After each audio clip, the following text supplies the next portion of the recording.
হ্যাঁ ভাই। আমার নাম বিনোদ সায়ারাগাদ। আমি গবেষণা করছি আধ্যাত্মিক বিজ্ঞান আর অরা এই বিষয়ে। আমি এক মুসলিম মহিলার ব্রেস্ট ক্যান্সারের চিকিৎসা করেছিলাম। সেই মহিলার ডান পাশে ব্রেস্ট ক্যান্সার হয়েছিল টাটা হসপিটালে। এরপর তার ক্যান্সার ছড়িয়ে পড়ল বাম পাশে।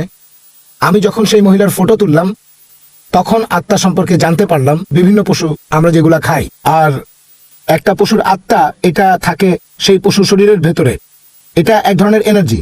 এখন এই ইলেকট্রোম্যাগনেটিক এনার্জি এটা 99% শারীরিক সমস্যার কারণ। ধরেন মোবাইল খুব বিপজ্জনক।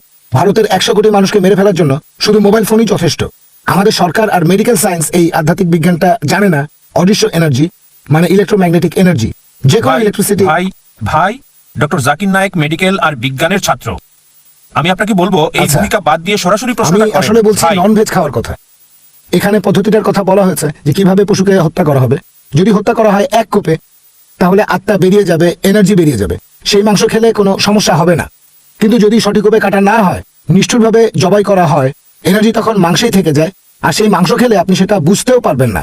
যদি কাটা হয় খাড়া দিয়ে অথবা কাটা হয় কোনো ফ্যাক্টরিতে, তখন পশুটার আত্মা বেরিয়ে যায়, সেই মাংস খেলে কোনো সমস্যা হবে না। কিন্তু যদি সঠিকভাবে কাটা না হয়, তাহলে আপনার হতে পারে ক্যান্সার, প্যারালাইসিস, অ্যাটাক।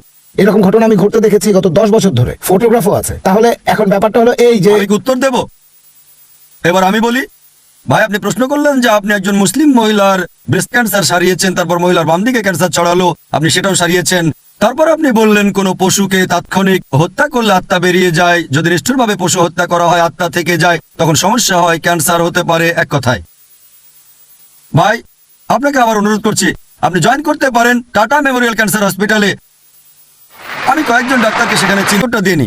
সরকার আপনাকে অনুমতি না দিয়ে ঠিকই করেছে, কারণ আমরা চাই না হসপিটালে আরো সমস্যা বেড়ে যাক। আমাদের যেটা করতে হবে, মেডিকেল সায়েন্স তো মাত্র, তাহলে এখানে দাঁড়িয়ে আছেন কেন?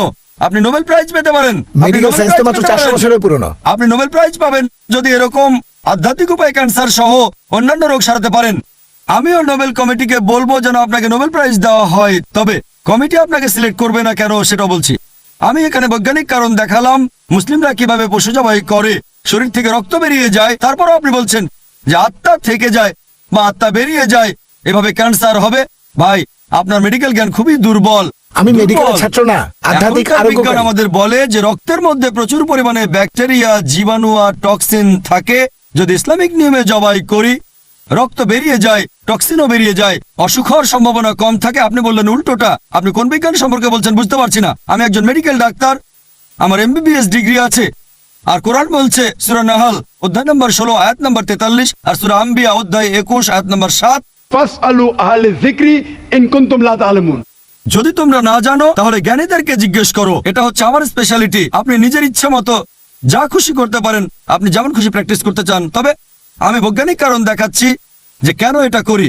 আর সেজন্য ইসলামিক নিয়মে জবাই এটা অনেক ভালো, এটা অনেক বেশি স্বাস্থ্যসম্মত, মাংসও টাটকা থাকবে অনেক সময় ধরে। আশা করি উত্তরটা পেয়েছি।